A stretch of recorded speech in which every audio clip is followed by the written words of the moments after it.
Hello friends, welcome back to my channel. तो आज मैं अनबॉक्स करने जा रहा हूँ अपने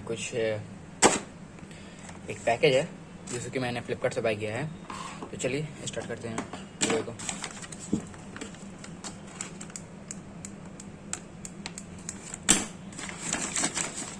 परफ्यूम्स है, मैंने बाय किया है, सेल में मिल गया था इसलिए मैंने बाय कर लिया। इसका प्राइस मुझे 300 पड़ा था पार्क एवेन्यू का। इसका शायद यहाँ दिख रहा है वैसे 200, लेकिन मुझे ये 150 में मिल गया था और इसका तो मुझे 75 रुपये मिल गया था। बस लिख रहा है यहाँ पे 200। ठीक है, तो ऐसे ही और वीडियो देखने के लिए हमारे चैनल सब्सक्राइब करें और बेल आइकन दबाना ना भूलें। थैंक यू दोस्तों।